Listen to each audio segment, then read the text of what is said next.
ಎಲ್ಲರಿಗೂ ನಮಸ್ಕಾರಗಳು. ಈ ವಿಡಿಯೋದಲ್ಲಿ ಸಿರಿ ಕನ್ನಡ ಪ್ರಥಮ ಭಾಷೆ ಕನ್ನಡ 7ನೇ ತರಗತಿ ಪೂರಕ ಪಾಠಗಳಲ್ಲಿ 3ನೇ ಪಾಠ ಸಾವಿತ್ರಿಬಾಯಿ ಫುಲೆ. ಇದನ್ನು ಬರೆದವರು ಡಾಕ್ಟರ್ ಎಚ್.ಎಸ್. ಅನುಪಮ. ಸಾವಿತ್ರಿಬಾಯಿ ಫುಲೆ ಅವರು ಮಹಾತ್ಮ ಜ್ಯೋತಿಬಾ ಫುಲೆ ಅವರ ಅರ್ಧಾಂಗಿ.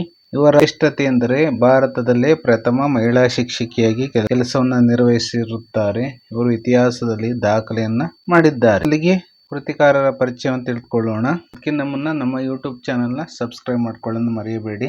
ಕೃತಿಕಾರರ ಪರಿಚಯ. ಸಾಹಿತ್ಯಿಕ ಮತ್ತು ಸಾಂಸ್ಕೃತಿಕ ವೇದಿಕೆ ಮಂಥನದ ಸಂಚಾಲಕರಾದ ಡಾಕ್ಟರ್ ಎಚ್.ಎಸ್. ಅನುಪಮ ವೃತ್ತಿಯಲ್ಲಿ ವೈದ್ಯರು. ಇವರೇ ಡಾಕ್ಟರ್ ಎಚ್.ಎಸ್. ಅನುಪಮರವರು. ಇವರು ವೃತ್ತಿಯಲ್ಲಿ ಡಾಕ್ಟರ್ ಆಗಿದ್ದಂಥವರು. ಇವರ ಸ್ಥಳ ಶಿವಮೊಗ್ಗ ಜಿಲ್ಲೆಯ ತೀರ್ಥಹಳ್ಳಿ ತಾಲೂಕಿನ ಹೆಬ್ಬಾಗಿಲು. ಜನಿಸಿದ್ದು 6/2/1970ರಲ್ಲಿ. ಲೇಖಕಿಯವರ ಕೃತಿಗಳೆಂದರೆ ಕಾಡು ಹಕ್ಕಿ ಹಾಡು ಮತ್ತು ಸಹಗಮನ ಕವನ ಸಂಕಲನ, ಹೂವರಳಿದ್ದಕ್ಕೆ ಯಾಕೆ ಸಾಕ್ಷಿ ಕಥಾ ಸಂಕಲನ, ಜೀವಕೋಶ, ವೈದ್ಯಲೋಕದ ಕಥನ, ಚಿಂತನ ಬರೆಹ, ನೈಲ್ ನದಿಯ ಗುಂಟ ಶರಾವತಿಯ ನರಸುತ್ತ ಮತ್ತು ಅಂಡಮಾನ್ ಕಂಡ ಹಾಗೆ ಪ್ರವಾಸ ಕಥನ, ಛತ್ರಪತಿ ಶಾಹು, ಜನರ ನೋವಿಗೆ ಮಿಡಿದ ಪ್ರಾಣಮಿತ್ರ ಮತ್ತು ಕ್ರಾಂತಿಜ್ಯೋತಿ ಸಾವಿತ್ರಿಬಾಯಿ ಫುಲೆ ಜೀವನ ಚರಿತ್ರೆ ಇವು ಪ್ರಮುಖ ಕೃತಿಗಳು.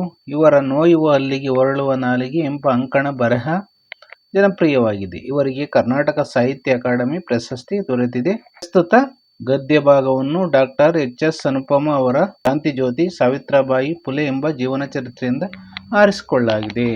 ಸಾವಿತ್ರಿಬಾಯಿ ಫುಲೆ, ಡಾಕ್ಟರ್ ಎಚ್.ಎಸ್. ಅನುಪಮ. ಇಲ್ಲಿ ಲೇಖಕಿ ಹೇಳ್ಕೊಂಡು ಹೋಗ್ತಾ ಇದ್ದಾರೆ. ನಾನು ವಾಚಿಸುತ್ತಾ ಮಧ್ಯೆ ಪದಗಳ ಅರ್ಥವನ್ನು ಹೇಳ್ಕೊಂಡು ಹೋಗ್ತೀನಿ. ದಯವಿಟ್ಟು ಗಮನಿಸಿ ವಿದ್ಯಾರ್ಥಿನಿ ಮಿತ್ರರೇ. 1.5 ಶತಮಾನದ ಹಿಂದೆ ಅಂತ ಹೇಳ್ಕೊಂಡು ಹೋಗ್ತಾ ಇದ್ದಾರೆ ಲೇಖಕಿ. ಅದಿನ್ನು ಸ್ವತಂತ್ರ ಚಳವಳಿ ರೂಪುಗೊಳ್ಳದಿದ್ದ ಕಾಲ. ಗಾಂಧಿ ಅಂಬೇಡ್ಕರರಂತ ದೂರದೃಷ್ಟಿಯ ಜನನಾಯಕರು ಹುಟ್ಟಿರದಿದ್ದ ಕಾಲ. ಆಳುವವರ ನಿರಂತರ ಬದಲಾವಣೆಯಿಂದ ಕ್ಷೋಭೆಗೊಂಡು ಸಮಾಜ ಸ್ವವಿಮರ್ಶೆಯನ್ನು ಮರೆತಂತ ಕಾಲ. ಬಂಗಾಳ ಮತ್ತು ಉತ್ತರ ಭಾರತದ ಕೆಲ ಸಮಾಜ ಸುಧಾರಕರು ಇಂಗ್ಲಿಷ್ ಶಿಕ್ಷಣ ಪಡೆದು ಆಗಷ್ಟೇ ಭಾರತದ ಸಾಮಾಜಿಕ ಅನಿಷ್ಟಗಳ ಬಗೆಗೆ ಮಾತನಾಡತೊಡಗಿದ್ದರು. ಇಲ್ಲಿ ಲೇಖಕಿ ಡಾಕ್ಟರ್ ಎಚ್.ಎಸ್. ಅನುಪಮ ಹೇಳ್ಕೊಂಡು ಹೋಗ್ತಾ ಇದ್ದಾರೆ. ಭಾರತ ಅಂದಿನ ಸಮಯದಲ್ಲಿ ಬ್ರಿಟಿಷರ ದಾಸ್ಯ ಅಂದ್ರೆ ಗುಲಾಮಗಿರಿಗೆ ಒಳಪಟ್ಟಿತ್ತು.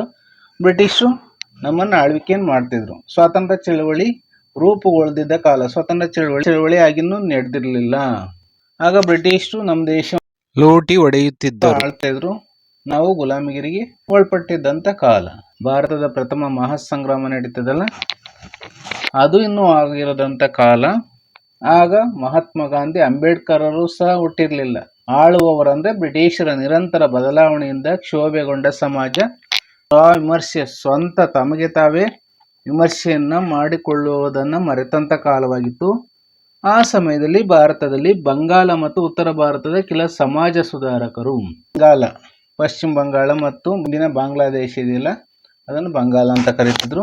ಬಂಗಾಳದಲ್ಲಿ ಆಗ ಯಾರ್ಯಾರಿದ್ರಪ್ಪ ಅಂದ್ರೆ ರಾಮಕೃಷ್ಣ ಪರಮಹಂಸರಿದ್ರು, ಸ್ವಾಮಿ ವಿವೇಕಾನಂದ, ರವೀಂದ್ರನಾಥ್ ಠಾಕೂರ್ ಇಂಥವರಿದ್ರು. ಉತ್ತರ ಭಾರತದಲ್ಲಿ ಕೆಲ ಸಮಾಜ ಸುಧಾರಕರು ಸಹ ಇದ್ರು. ಇಂಗ್ಲಿಷ್ ಶಿಕ್ಷಣವನ್ನು ಪಡೆದಿದ್ರು. ಅವರು ಇಂಗ್ಲೆಂಡ್ಗೆ ಹೋಗಿದ್ರು. ಇಂಗ್ಲಿಷ್ ಶಿಕ್ಷಣವನ್ನು ಪಡ್ಕೊಂಡು ಭಾರತದ ಸಾಮಾಜಿಕ ನಿಷ್ಠಗಳ ಬಗೆಗೆ, ಭಾರತದಲ್ಲಿರುವಂಥ ಸಾಮಾಜಿಕ ಕೆಟ್ಟ ಪದ್ಧತಿಗಳಾದ ಜಾತಿ ಪದ್ಧತಿ, ಮೂಢನಂಬಿಕೆ, ಸದಾ ಪದ್ಧತಿ, ಸತಿ ಸಹಗಮನ, ಈ ರೀತಿ ಅನೇಕ ಅನಿಷ್ಟಗಳ ಬಗ್ಗೆ ಮಾತಾಡ್ತಾ ಇದ್ರು. ಯಾಕೆಂದ್ರೆ ಅವರು ವಿದ್ಯಾವಂತರಾಗಿದ್ರು, ಪ್ರಜ್ಞಾವಂತರಾಗಿದ್ರು. ಬಾಲ್ಯ ವಿವಾಹ ಅಂದ್ರೆ ಚಿಕ್ಕ ವಯಸ್ಸಿನಲ್ಲೇ ಮಕ್ಕಳನ್ನ ಮದುವೆ ಮಾಡುವಂಥದ್ದು. ಹಾಗೂ ಸತಿ ಪದ್ಧತಿ ಅಂದ್ರೆ ಗಂಡ ಸತ್ತು ಹೋದಾಗ ಹೆಂಡತಿ ಗಂಡನ ಚಿತೆಯನ್ನು ಏರುತ್ತಿದ್ದಂಥ ಪದ್ಧತಿ ರದ್ದತಿ ಆಗ ಕುರಿತು ಕೇಳಿಬರ್ತಿದ್ದು.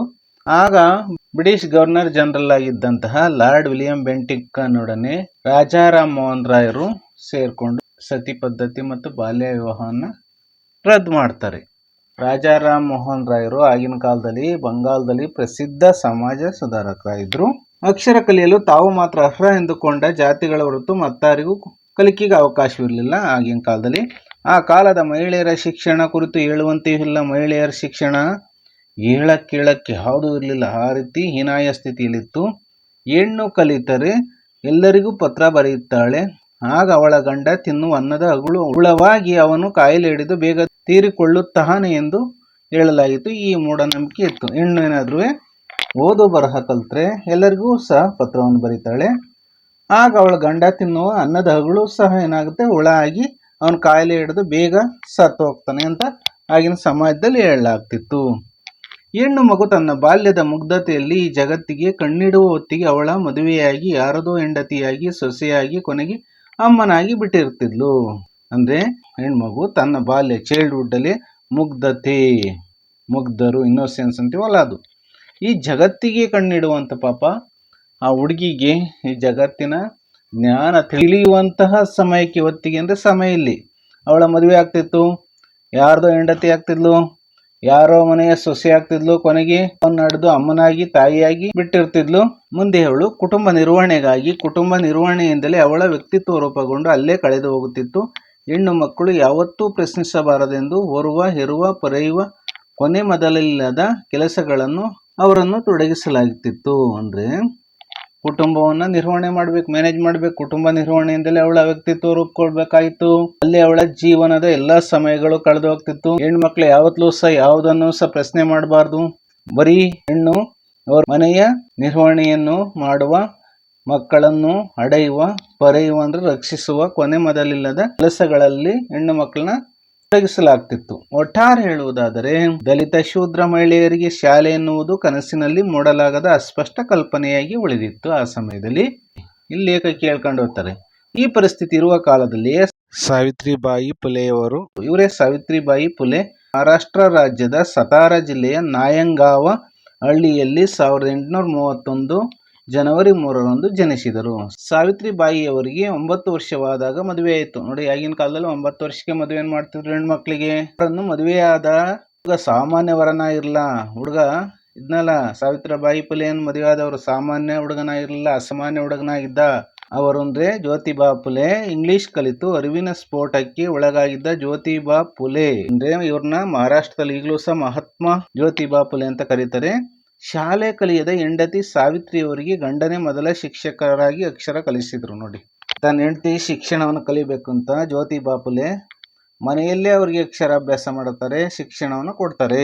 ನಂತರ ಜ್ಯೋತಿಬಾ ಫುಲೆ ಅವರು ಅಸ್ಪೃಶ್ಯ ಮತ್ತು ತಳ ಸಮುದಾಯದ ಮಕ್ಕಳಿಗೆಂದೇ ಶಾಲೆ ತೆರೆದಾಗ ಗಂಡು ಮಕ್ಕಳಂತೆ ಹೆಣ್ಣು ಮಕ್ಕಳಿಗೂ ಶಿಕ್ಷಣದ ಅವಶ್ಯಕತೆ ಇದೆ ಎಂದು ಅರಿತರು. ಹೆಣ್ಣು ಮಕ್ಕಳ ಶಾಲೆ ತೆರೆಯಲು ಶಿಕ್ಷಕಿಯರ ಕೊರತೆ ಇತ್ತು. ಆಗ ಜ್ಯೋತಿಬಾ ಫುಲೆಯವರು ಶಿಕ್ಷಕ ತರಬೇತಿ ಪಡೆಯಲೆಂದೇ ಸಾವಿತ್ರಿಬಾಯಿಯವರನ್ನು ಅಹಮದ್ ನಗರದ ಫಾರ್ಮಲ್ ಸ್ಕೂಲ್ಗೆ ಕಳಿಸಿದರು. ಅಹಮದ್ ನಗರ ಇದು ಸಹ ಮಹಾರಾಷ್ಟ್ರದಲ್ಲಿ ಬರ್ತದೆ.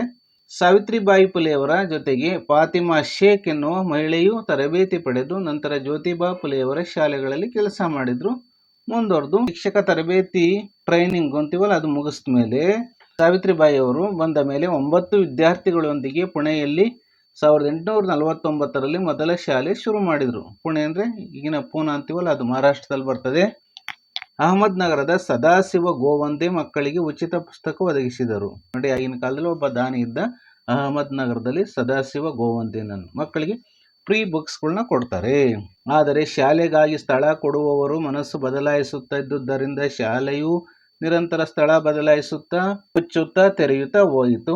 1851ರಲ್ಲಿ 2ನೇ ಶಾಲೆ ಶುರುವಾಯಿತು. 1852ರಲ್ಲಿ ಮಹಿಳಾ ಸೇವಾ ಮಂಡಲ ಶುರುವಾಯಿತು. ಧಾರ್ಮಿಕ ಆಧ್ಯಾತ್ಮಿಕ ವ್ಯಕ್ತಿಯಾಗಿದ್ದ ಸಾವಿತ್ರಿಬಾಯಿಯವರು ತಾವು ಮಾಡುತ್ತಿರುವ ಕೆಲಸದ ಬಗೆಗೆ ಅಚಲ ಶ್ರದ್ಧೆಯನ್ನು ಇಟ್ಟುಕೊಂಡಿದ್ದರು. ಶಾಲೆಗೆ ಹೋಗುವಾಗ ದಾರಿ ಮೇಲೆ ತೂರಿ ಬರುವ ಕಲ್ಲು, ಮಣ್ಣು, ಸಗಣಿಗಳ ದಾಳಿಗೆ ಎದೆಗುಂದದೆ ಪಾಠ ಹೇಳಿದರು. ಈ ಪ್ಯಾರದ ಅರ್ಥವನ್ನು ನಿಮಗೆ ತಿಳಿಸ್ತೇನೆ. ಆತ್ಮೀಯ ವಿದ್ಯಾರ್ಥಿ ಬಂಧುಗಳೇ, ಶಿಕ್ಷಕ ತರಬೇತಿಯನ್ನು ಮುಗಿಸ್ತಾರೆ ಸಾವಿತ್ರಿಬಾಯಿಯವರು. 9 ವಿದ್ಯಾರ್ಥಿಗಳೊಂದಿಗೆ ಈಗಿನ ಪುಣೆಯಲ್ಲಿ 1849ರಲ್ಲಿ ಮೊದಲ ಶಾಲೆಯನ್ನು ಪ್ರಾರಂಭ ಮಾಡ್ತಾರೆ. ಆ ಶಾಲೆಗೆ ಅಹಮದ್ ನಗರದ ಸದಾಶಿವ ಗೋವಂದೆ ಮಕ್ಕಳಿಗೆ ಫ್ರೀ ಬುಕ್ಸ್, ಉಚಿತ ಪುಸ್ತಕಗಳನ್ನು ಒದಗಿಸ್ತಾರೆ. ಆದ್ರೆ ಶಾಲೆಗಾಗಿ ಸ್ಥಳ ಕೊಡುವವರು ಮನಸ್ಸು ಬದಲಾಯಿಸ್ತಲೇ ಇರ್ತಾರೆ. ಏಕೆಂದರೆ ಇವರಿಗೆ ಶಾಲೆಯನ್ನ ಓಪನ್ ಮಾಡಕ್ಕೆ ಜಾಗವನ್ನು ಕೊಟ್ರೆ ಮುಂದೆ ಏನಾದ್ರೂ ನಮಗೆ ತೊಂದರೆ ಆಗಬಹುದು ಅನ್ನೋ ಭಯ ಇತ್ತೇನೋ. ಆದ್ರಿಂದ ಏನಾಗುತ್ತಪ್ಪ ಅಂದ್ರೆ ಶಾಲೆಯೂ ಸಹ ನಿರಂತರವಾಗಿ ಸ್ಥಳ ಬದಲಾಯಿಸುತ್ತಾ, ಹೆಸರನ್ನ ಚೇಂಜ್ ಮಾಡ್ತಾ, ಶಾಲೆಯನ್ನು ಮುಚ್ಚುತ್ತಾ ಮತ್ತೆ ಓಪನ್ ಮಾಡ್ತಾ ತೆರೆಯುತ್ತಾ ಹೋಯಿತು. 1851ರಲ್ಲಿ 2ನೇ ಶಾಲೆ ಪ್ರಾರಂಭ ಆಗ್ತದೆ. 1852ರಲ್ಲಿ ಮಹಿಳಾ ಸೇವಾ ಮಂಡಲವನ್ನ ಶುರು ಮಾಡ್ತಾರೆ. ಧಾರ್ಮಿಕ ಆಧ್ಯಾತ್ಮಿಕ ವ್ಯಕ್ತಿಯಾಗಿದ್ದ ಸಾವಿತ್ರಿಬಾಯಿಯವರು ತಾವು ಮಾಡುತ್ತಿರುವ ಕೆಲಸದ ಬಗೆಗೆ ಅಚಲವಾದ ಶ್ರದ್ಧೆಯನ್ನು ಇಟ್ಕೊಂಡಿದ್ರು. ಶ್ರದ್ಧೆ ಅನ್ನೋದು ಒಬ್ಬ ವ್ಯಕ್ತಿಗೆ ಬಹಳ ಮುಖ್ಯವಾದ ಅಂಶವಾಗಿರ್ತದೆ. ಸಾವಿತ್ರಿಬಾಯಿಯವರು ತಾವು ಮಾಡುತ್ತಿರುವ ಕೆಲಸದ ಬಗೆಗೆ ಅಚಲ ಶ್ರದ್ಧೆಯನ್ನು ಇಟ್ಕೊಂಡಿದ್ರು. ಶಾಲೆಗೆ ಹೋಗುವಾಗ ದಾರಿ ಮೇಲೆ ಇವರಿಗೆ ಬಹಳ ಕಲ್ಲನ್ನ ಜನರು ತೋರ್ತಾ ಇದ್ರು, ಮಣ್ಣನ್ನು ಹಾಕ್ತಾ ಇದ್ರು, ಸಗಣಿಯನ್ನ ಹಾಕ್ತಿದ್ರು, ಸಗಣಿಯಿಂದ ಮುಖಕ್ಕೆಲ್ಲ ಬಳಿತಿದ್ರು, ಸಗಣಿಯನ್ನ ಮೇಲೆಲ್ಲ ಎರಿತಾ ಇದ್ರು. ಆ ದಾಳಿಗೂ ಸಹ ಎದೆಗುಂದದೆ ಅಂದರೆ ಧೈರ್ಯಗಿಡದೆ ಪಾಠ ಹೇಳಿದ್ರು. ನೋಡಿ, ಅವತ್ತಿನ ಕಾಲದಲ್ಲಿ ಎಂಥ ಕೆಲಸವನ್ನು ಮಾಡಿದ್ದಾರೆ ಸಾವಿತ್ರಿಬಾಯಿ ಅವರು. ಮುಂದೆ ಫುಲೆ ದಂಪತಿಗಳು ಒಂದಾದ ಮೇಲೊಂದು ಶಾಲೆ ತೆರೆಯತೊಡಗಿದಾಗ ಅಕ್ಷರ ಕಲಿಯಬಾರದವರಿಗೆ ಕಲಿಸುತ್ತಾ ಧರ್ಮದ್ರೋಹ ಮಾಡುತ್ತಿದ್ದಾರೆ ಎಂಬ ಆಪಾದನೆಗಳು ಬಂದವು, ಬೆದರಿಕೆಗಳು ಬಂದವು. ಅದೆಲ್ಲದರಿಂದ ಒತ್ತಡಕ್ಕೊಳಗಾದ ಜ್ಯೋತಿಬಾ ಫುಲೆಯವರ ತಂದೆ ಮಗ ಸೊಸೆಯನ್ನು ಮನೆಯಿಂದ ಹೊರಕಳಿಸಿದರು. ಯುವ ದಂಪತಿ ಅಂಜದೆ ಬೇರೆ ಮನೆ ಮಾಡಿಕೊಂಡರು. ಸಾವಿತ್ರಿಬಾಯಿಯವರ ಅಣ್ಣ ಕೂಡ ಅಸ್ಪೃಶ್ಯರಿಗೆ ಏಕೆ ಶಿಕ್ಷಣ ಕೊಡುತ್ತಿದ್ದಿ ಎಂದು ಅವರ ಬಳಿ ವಾದಿಸಿದ್ದರು. ಬಂಧು ಬಳಗಕ್ಕೂ ಹಿತೈಷಿಗಳಿಗೂ ಉತ್ತರಿಸುತ್ತಾ ಮನವೊಲಿಸುತ್ತಾ ಫುಲೆ ದಂಪತಿಗಳು ತಮ್ಮ ಕೆಲಸ ಮುಂದುವರಿಸಿದರು. ಈ ಪ್ಯಾರದ ಅರ್ಥ ಮಕ್ಕಳ. ಫುಲೆ ದಂಪತಿಗಳು ಅಂದ್ರೆ ಜ್ಯೋತಿಬಾ ಫುಲೆ ಮತ್ತು ಸಾವಿತ್ರಿಬಾಯಿ ಫುಲೆಯವರು ಒಂದಾದ್ಮೇಲೆ ಒಂದರಂತೆ ಶಾಲೆಯನ್ನ ಪ್ರಾರಂಭ ಮಾಡಿದ್ರು. ಅಕ್ಷರ ಓದು ಬರೆಹ ಬಾರದಂತವರಿಗೆ ಅಕ್ಷರವನ್ನ ಕಲಿಸುತ್ತಾ ಧರ್ಮದ್ರೋಹ ಮಾಡುತ್ತಿದ್ದಾರೆಂಬ ಆಪಾದನೆಗಳು ಸಾವಿತ್ರಿಬಾಯಿ ಫುಲೆ ಮತ್ತು ಜ್ಯೋತಿಬಾ ಫುಲೆ ದಂಪತಿಗಳ ಮೇಲೆ ಬರ್ತವೆ. ಅನೇಕ ಜನ ಇವರಿಗೆ ಬೆದರಿಕೆಯನ್ನು ಹಾಕ್ತಾರೆ. ಅದರೆಲ್ಲದರಿಂದಲೂ ಒತ್ತಡಕ್ಕೊಳಗಾದ ಜ್ಯೋತಿಬಾ ಫುಲೆಯವರ ತಂದೆ ಇದ್ರಲ್ಲ, ಮಗ ಮತ್ತು ಸೊಸೆಯನ್ನ ಮನೆಯಿಂದ ಹೊರ ಕಳಿಸಿದ್ರು. ಹೋಗ್ರಪ್ಪ, ಮನೆಯಲ್ಲಿ ಇರಬೇಡಿ, ನೀವು ಸಮಾಜಕ್ಕೆ ತಕ್ಕಂತೆ ಕೋತೆ ಇಲ್ಲ, ನಿಮ್ಮಿಂದ ನನಗೆ ತೊಂದರೆ ಆಗ್ತಿದೆ, ಅದರಿಂದ ನೀವು ಮನೆ ಬಿಟ್ಟು ಆಚೆ ಹೋಗಿ ಅಂತ ಹೊರ ಕಳಿಸ್ತಾರೆ. ಆಗ ಯುವ ದಂಪತಿಗಳಾದ ಜ್ಯೋತಿಬಾ ಫುಲೆ ಮತ್ತು ಸಾವಿತ್ರಿಬಾಯಿ ಫುಲೆಯವರು ಎದುರಲ್ಲ, ಬೇರೆ ಮನೆ ಮಾಡ್ಕೋತಾರೆ. ಸಾವಿತ್ರಿಬಾಯಿಯವರ ಅಣ್ಣ ಕೂಡ ಹೇಳ್ತಾರೆ, ಅಸ್ಪೃಶ್ಯರಿಗೆ ಏಕೆ ಶಿಕ್ಷಣ ಕೊಡುತ್ತಿದ್ದಿ, ಅವ್ರಿಗೆ ನೀನು ಏಕೆ ಶಿಕ್ಷಣವನ್ನು ಕೊಡ್ತಿದ್ದಿ, ನಿನಗೆ ಅದರಿಂದ ಏನು ಉಪಯೋಗ ಎಂದು ಅವರ ಬಳಿ ವಾದಿಸ್ತಾ ಇದ್ರು. ಬಂಧು ಬಳಗಕ್ಕೂ ಹಿತೈಷಿಗಳಿಗೂ ಈ ದಂಪತಿಗಳು ಉತ್ತರಿಸುತ್ತಾ ಮನವೊಲಿಸುತ್ತಾ ಫುಲೆ ದಂಪತಿಗಳು ತಮ್ಮ ಕೆಲಸವನ್ನ ಮುಂದುವರಿಸ್ತಾರೆ. ಅಂದ್ರೆ ಶಾಲೆಗಳನ್ನು ತೆರೆಯೋದು, ಓದು ಬರಹವನ್ನು ಕಲಿಸೋದು, ಅಕ್ಷರ ಬಾರದಂಥವ್ರಿಗೆ ಅಕ್ಷರಾಭ್ಯಾಸ ಮಾಡುವುದು, ಹೀಗೆ ತಮ್ಮ ಕೆಲಸಗಳನ್ನು ಮುಂದುವರಿಸ್ತಾರೆ. ಬೋಧಿಸುವರು ಎಷ್ಟು ಯಶಸ್ವಿ ಎಂದು ತಿಳಿಯಬೇಕಾದರೆ ಅವರ ಶಿಷ್ಯಗಣವನ್ನು ನೋಡಬೇಕಲ್ಲವೇ. ಶಾಲೆಯಲ್ಲಿ ಕಲಿತ ಹೆಣ್ಣು ಮಕ್ಕಳು ವೈಚಾರಿಕ ಜಾಗೃತಿ ಪಡೆದು ಕೆಲವರು ಬರಹಗಾರರಾದರು. ಭಾರತದ ಮೊತ್ತ ಮೊದಲ ಸ್ತ್ರೀವಾದಿ ಲೇಖಕಿ ತಾರಾಬಾಯಿ ಸಿಂಧೆ ಇವರ ಶಿಷ್ಯೆ. ಅವರು ಬರೆದ ಸ್ತ್ರೀ ಪುರುಷ ತುಲನಾ ಎಂಬ ಪುಟ್ಟ ಒತ್ತಿಗೆ ಇವತ್ತಿಗೂ ದಿಟ್ಟವಾಗಿ ಯುವತಿಯೊಬ್ಬಳು ಬರೆದ ಮೊದಲ ಭಾರತೀಯ ಸ್ತ್ರೀವಾದಿ ಬರಹವಾಗಿದೆ. ಮತ್ತೊಬ್ಬ ದಲಿತ ವಿದ್ಯಾರ್ಥಿನಿ ಮುಕ್ತಾಬಾಯಿಯವರು ಪ್ರಬಂಧಗಳು ಹುಡುಗಿಯರು ಪಡೆಯುತ್ತಿದ್ದ ಅರಿವಿನ ಶಿಕ್ಷಣದ ಗುಣಮಟ್ಟ ತಿಳಿಸುತ್ತದೆ. ಈ ಪ್ಯಾರದ ಅರ್ಥ ಮಕ್ಕಳ.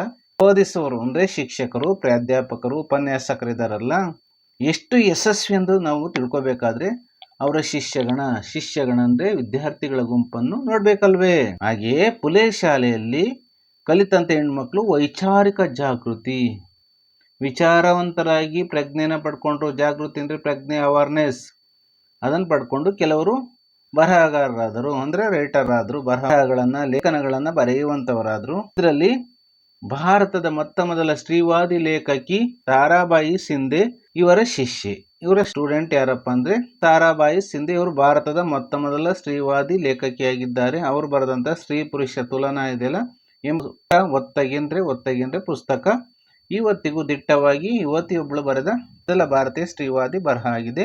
ಇನ್ನು ಮತ್ತೊಬ್ಬ ದಲಿತ ವಿದ್ಯಾರ್ಥಿನಿ ಮುಕ್ತಾಬಾಯಿ ಅವರು ಪ್ರಬಂಧಗಳನ್ನ ಬರೆಯುತ್ತಾರೆ.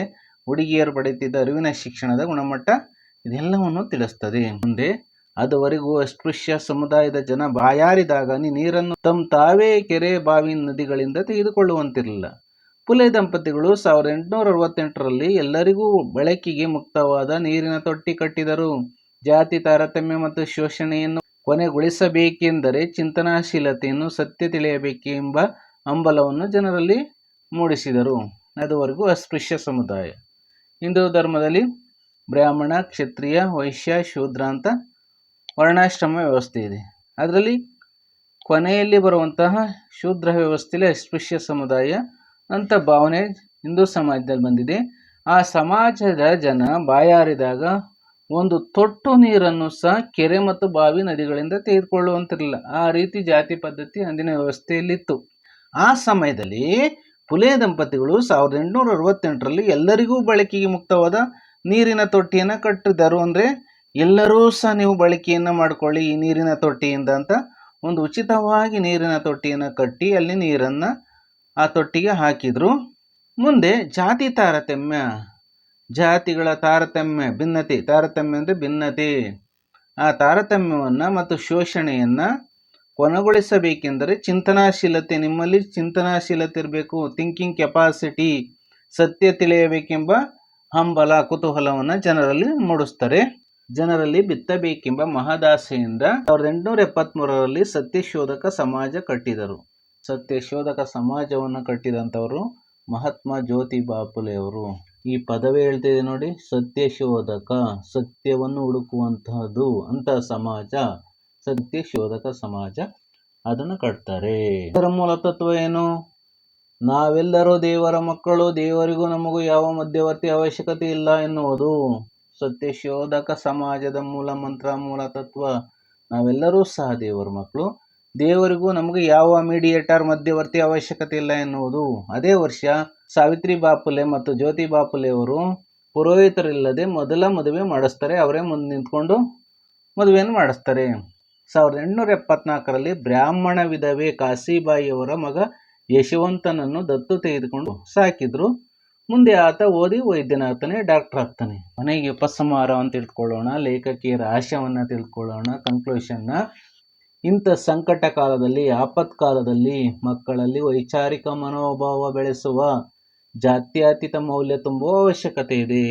ಮಕ್ಕಳಲ್ಲಿ ವಿಚಾರವಂತರಾಗಿ ಬಾಳುವಂತಹ ಮನೋಭಾವನೆಯನ್ನು ಬೆಳೆಸುವಂತಹ ಜಾತ್ಯತೀತ ಮೌಲ್ಯ ಅಂದರೆ ಎಲ್ಲ ಜಾತಿಗಳನ್ನು ಒಂದೇ ಸಮಾನ ಭಾವದಿಂದ ಕಾಣುವಂತೆ ತುಂಬುವ ಮೌಲ್ಯವನ್ನು ಈಗಿನ ಕಾಲದಲ್ಲಿ ಬಿತ್ತುವ ಅವಶ್ಯಕತೆ ಇದೆ. ನೆಲದಾಳದಲ್ಲಿ ಇಂದಿಗೂ ಅಲ್ಲೆಲ್ಲೋ ಇರುವ ಶುದ್ಧ ಜಲವನ್ನು, ಜಲದ ಕಣ್ಣನ್ನು ಹರಸಬೇಕಿದೆ ಅಂದ್ರೆ ನೆಲದಾಳದಲ್ಲಿ, ಭೂಮಿಯ ಆಳದಲ್ಲಿ ಇಂದಿಗೂ ಇಲ್ಲೆಲ್ಲೋ ಶುದ್ಧ ಜಲ ಇದೆ ಅಲ್ವಾ, ಕುಡಿಯುವ ನೀರು ಇದೆಯಲ್ಲವೇ, ಜಲ ಅಂದ್ರೆ ನೀರಿದೆ ಅಲ್ವಾ, ಆ ಜಲದ ಕಣ್ಣನ್ನು ನಾವು ಅರಳಿಸ್ಬೇಕಾಗಿದೆ. ಅದೇ ರೀತಿ ಸಮಾಜವನ್ನು ಸಹ ನಾವು ಅರಳಿಸ್ಬೇಕಾಗಿದೆ. ಅಲ್ಪ ಸೂಚಿ ಕೆಲಸವನ್ನು ಶಿಕ್ಷಕ ಬಂಧುಗಳು ನಿಭಾಯಿಸಬೇಕಾಗಿದೆ. ಇಂಥ ಸ್ವಲ್ಪ ಕೆಲಸವನ್ನ ನಮ್ಮೆಲ್ಲರ ಶಿಕ್ಷಕ ಬಂಧುಗಳು ತಮ್ಮ ಕರ್ತವ್ಯವನ್ನು ನಿಭಾಯಿಸಬೇಕಾಗಿದೆ. ದಿಕ್ಸೂಚಿಯಾಗಬಲ್ಲ, ದಿಕ್ಕನ್ನು ಸೂಚಿಸಬಲ್ಲ ಅಂತ ಸತ್ಯದರ್ಶಿಯಾಗಬಲ್ಲ, ಸತ್ಯವನ್ನು ತಿಳಿಯುವಂತವನಾಗಬಲ್ಲ ಶಿಕ್ಷಣ ನೀಡುವಂತ ಅತಿ ಮಹತ್ತರ ಜವಾಬ್ದಾರಿ ಶಿಕ್ಷಕರ ಮೇಲಿದೆ. ನೋಡಿ, ಲೇಖಕಿದ್ನೆಲ್ಲ ಶಿಕ್ಷಕರ ಮೇಲೆ ಹಾಕ್ಬಿಟ್ರು. ಸತ್ಯದರ್ಶಿ ಆಗಬೇಕು, ದಿಕ್ಸೂಚಿ ಆಗಬೇಕು, ಉತ್ತಮವಾದ ಶಿಕ್ಷಣವನ್ನು ನೀಡಬೇಕು, ಇದರೆಲ್ಲ ಜವಾಬ್ದಾರಿ ಶಿಕ್ಷಕಿಯರ ಮೇಲೆ ಇದೆ ಎಂದು ಡಾಕ್ಟರ್ ಎಚ್.ಎಸ್. ಅನುಪಮರ್ ಅವರು ಹೇಳ್ತಿದ್ದಾರೆ. ಆತ್ಮೀಯರೇ, ಇದುವರೆಗೂ ಸಾವಿತ್ರಿಬಾಯಿ ಫುಲೆ ಪೂರಕ ಪಾಠ 7ನೇ ತರಗತಿಯಲ್ಲಿ ಬರ್ತದೆ, ಪ್ರಥಮ ಭಾಗ ಸಿರಿಗನ್ನಡದಲ್ಲಿ. ಈ ಪಾಠವನ್ನು ಈ ವಿಡಿಯೋದಲ್ಲಿ ವಿವರಿಸಿದ್ದೇನೆ. ಈ ವಿಡಿಯೋವನ್ನು ಲೈಕ್ ಮಾಡಿ, ಕಮೆಂಟ್ ಮಾಡಿ, ಹಾಗೂ ನಿಮಗೆ ಸಾಧ್ಯವಾದಷ್ಟು ಮಟ್ಟಿಗೆ ಎಲ್ಲರಿಗೂ ಶೇರ್ ಮಾಡಿ. ನಮ್ಮ ಯೂಟ್ಯೂಬ್ ಚಾನಲ್ನ ಸಬ್ಸ್ಕ್ರೈಬ್ ಮಾಡಿಕೊಳ್ಳಿ. ಎಲ್ಲರಿಗೂ ಸಹ ಧನ್ಯವಾದಗಳು.